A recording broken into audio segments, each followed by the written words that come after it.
मैं आपको एक स्टोरी सुनाता हूँ। एक बार क्या हुआ कि गंगा जी में बाढ़ आई। गंगा जी में बाढ़ आई तो एक छोटा सा बच्चा उसमें गिर गया। और गिर गया तो उसको थोड़ा तैरना आता था, तो डूब तो नहीं पा रहा था, लेकिन वो किनारे भी नहीं आ रहा था। मतलब ना डूब रहा था ना बच रहा था, इस तरीके से कंडीशन थी। अब सब देख रहे थे एक दूसरे की तरफ, कौन जाएगा कौन जाएगा, सब चिल्ला रहे थे बचाओ बचाओ बचाओ। लेकिन किसी की हिम्मत नहीं पड़ रही थी कि कोई बचाने के लिए कूदे। तो हुआ क्या कि तभी एक बिल्कुल यंग पर्सन, नौजवान व्यक्ति वहां कूद गया। उसमें कूद गया और गया और जाके उसको बचा के लेकर आ गया। अब वो सबका हीरो बन गया। बिल्कुल क्या हो गया आप मुझे बताओ, सबका हीरो बन गया। और जब वो हीरो बन गया तो उसको सब लोगों ने सोचा यार चलो इसकी बहादुरी के लिए इसको इनाम दिया जाए। क्या दिया जाए, इसको इनाम दिया जाए। तो सब लोगों ने उसको बुलाया, आपने इतना बड़ा काम किया, आपको क्या कैसा क्या कैसा फील हुआ। तो बोले उसको माइक दिया, आप बताइए आपने कैसा फील किया।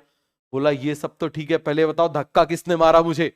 ठीक है, तो अब आप इस बात को समझना कि धक्का मारा तो उसमें हिम्मत आ गई और वो गिर गया। अब गिर गया तो उसने सोचा चलो बचा ही लेते हैं। और यदि ऐसे उसमें हिम्मत नहीं आ रही थी, लेकिन किसी ने उसको एक पुश दिया और वो उसमें गिरा और बचा के भी लेकर आ गया और हीरो भी बन गया। समझ में आ गया, जो उसके अंदर छुपी हुई बहादुरी थी वो बाहर आ गई। तो याद रखना, नीट की डेट आ गई है, सबके लिए है, लेकिन ये वो टाइम है, एक छोटा सा पुश मिला है आपको। क्या मिला है आपको? एक छोटा सा पुश मिला है।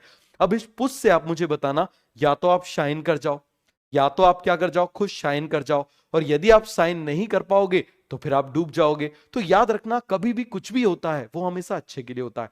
तो यहां पर एक छोटा सा पुश मिला है, ये शाइन करने के लिए मिला है। सबके लिए सेम टाइम है। आप खुद देखो, अभी 12th वाले बच्चे प्री बोर्ड में उलझे हुए हैं, फिर प्रैक्टिकल्स में उलझे होंगे, फिर बोर्ड्स में उलझे होंगे, और उसके बाद उनके पास 15-20 दिन, एक महीने बचेगा, और उसके बाद वो नीट का एग्जाम देंगे। और मैक्सिमम स्टूडेंट 12th से सिलेक्ट हो जाते हैं। तो आप मुझे बताओ ऐसा क्यों होता है? क्योंकि उनमें फियर ऑफ फेलियर नहीं होता। याद रखना, अपनी लाइफ में यदि कुछ एक्स्ट्राऑर्डिनरी अचीव करना चाहते हो तो पहले आपको इस डर को हटाना पड़ेगा, इस डर को मारना पड़ेगा। समझ में आ गया? देखो 12th वाले स्टूडेंट क्यों सिलेक्ट हो जाते हैं, उनको आप लोगों से कम आता है, फिर भी वो सिलेक्ट हो जाते हैं, क्योंकि उनको हार का डर नहीं होता। तो आपको ये हार का डर निकालना पड़ेगा। और मैंने आपको एक सिंपल सा तरीका बता दिया है। क्या तरीका बता दिया है? पहले तो आप क्विकली रिवाइज करो।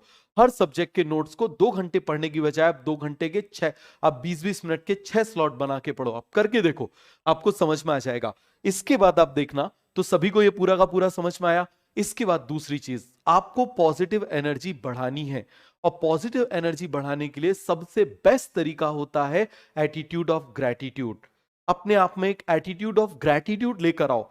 जो चीज आपके सामने आ जाए उसको थैंक यू बोलो। समझ में आ गया? देखो, यदि आप ये काउंट करोगे आपके पास क्या नहीं है, तो हो सकता है बहुत सारी चीजें ना हो, ठीक है। लेकिन आप यदि ये काउंट करोगे कि आपके पास क्या है, तो हो सकता है आप कई करोड़ लोगों के कंपेयर में आपके पास वो चीजें हों जो उनके पास नहीं है। समझ में आया? तो आप उनको लिखना शुरू करो। जो चीज सामने आ गई, चश्मा सामने आ गया, थैंक यू। तुम्हारे कितना क्लियर दिखता है चश्मे से। जो चीज सामने आ गया, जो पर्सन सामने आ गया, थैंक यू, उसको थैंक यू बोलो, फील करके बोलो। 7 दिन करके देखो, just do it for 7 days, और फिर मुझे बताना आपको कितना चेंज आ रहा है। मिराकुलस चेंज आपकी लाइफ में आ जाएगा। Just do it for 7 days. समझ में आ गया? तो चलिए हम लोग स्टार्ट करते हैं।